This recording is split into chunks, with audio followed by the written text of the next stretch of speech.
algo parece-nos muito certo, que uma guerra acontecerá.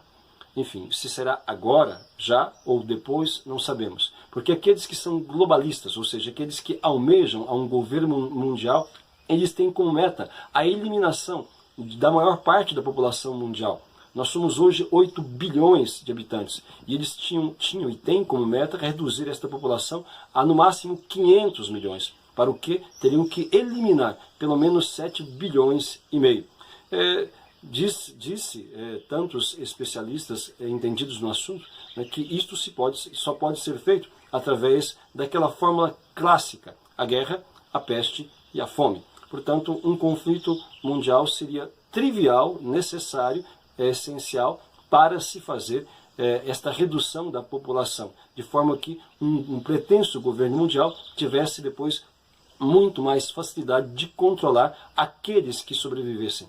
E é importante dizer também, é importante que você saiba que as notícias a respeito dos bastidores e daquilo que tem sido tramado desde há muitas décadas, não, embora esses planos já são mais do que seculares, mas nas últimas décadas é que ele tomou mais corpo, por assim dizer, a ideia do estabelecimento de uma ditadura mundial, de um governo mundial, que virá, evidentemente, após um período de crise e de confrontos, onde se apresentará como que o salvador da humanidade, entre aspas, aquele que garantirá a paz ao mundo e que imporá, enfim, com um braço de ferro, o seu domínio sobre os povos de maneira ditatorial.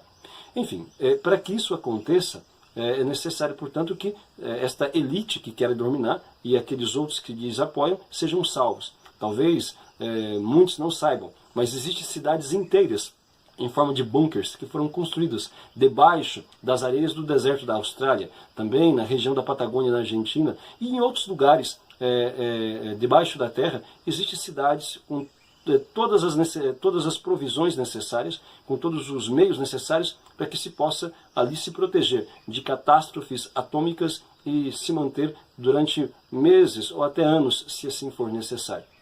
De forma que aqueles que provocarão estes conflitos poderão então ser resguardados dos efeitos do mesmo. Enfim, a nós cristãos, o que cabe? Cabe-nos a nós rezarmos e, sobretudo, vivermos na graça de Deus. Olha, se houver um conflito mundial, então um conflito em escala planetária, morrerão bons e maus, morrerão santos e pecadores. Enfim, muitas pessoas, a maior parte da humanidade será dizimada.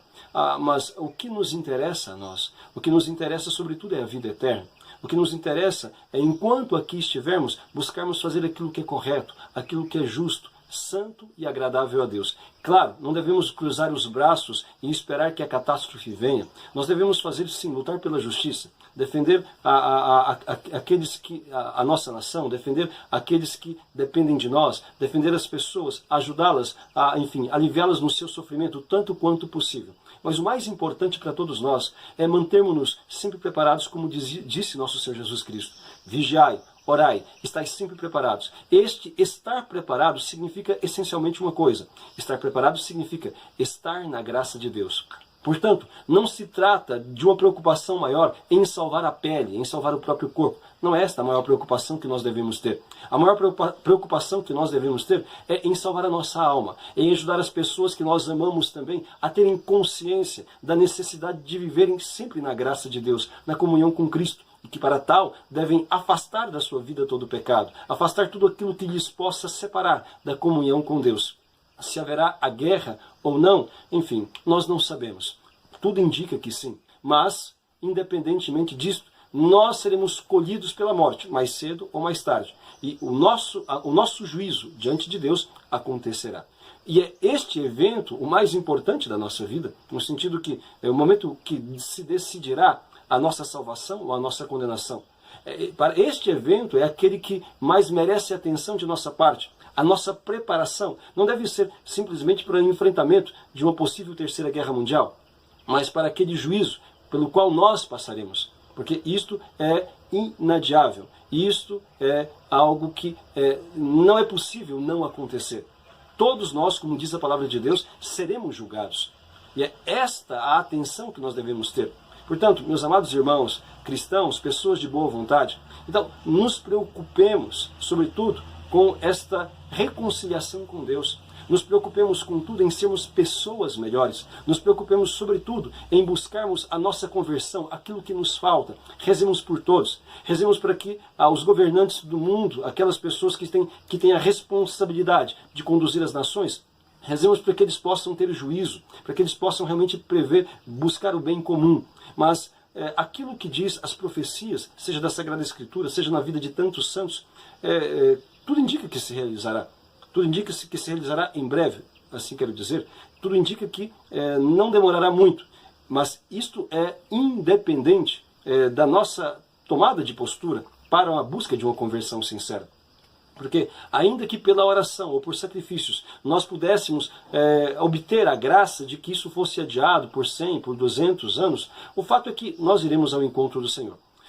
Embora tudo indica que estes 100 ou 200 anos realmente não precisarão ser esperados. Parece que os fatos se precipitarão muito rapidamente.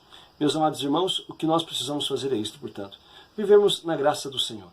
Buscarmos com sinceridade esta conformação da nossa vida, a sua palavra. É preciso agora, sobretudo, ajudar os nossos familiares, os nossos amigos, os nossos parentes, as pessoas que nós amamos, por todos os meios lícitos possíveis, por todos os meios de comunicação que nos estiver disponível, a ajudar as pessoas a compreender o sentido verdadeiro da vida, a vocação a qual todos nós somos chamados, a levar as pessoas a olharem para Deus, olharem para este caminho de felicidade que Deus nos deixou, que exige sim renúncias, sacrifícios, que exige uma determinação de deixar aquilo que o ofende e realmente esta disposição de abraçar a sua lei, os seus mandamentos, o caminho que ele nos deixou para a nossa santificação e salvação. Portanto, fica esta mensagem a todos os nossos irmãos, que mais do que com a guerra externa entre as nações, nos preocupemos com esta guerra interior que nós travamos todos os dias. E procuremos dar atenção a esta necessidade efetiva de conversão que nós temos. Busquemos viver na graça e todo o restante Deus nos conduzirá para saber como nós devemos fazer. Preocupemos-nos em salvar a nossa alma de todos aqueles que nós amamos, de todos os nossos irmãos, mais do que com o salvar o nosso corpo, a nossa pele. Louvado seja nosso Senhor Jesus Cristo.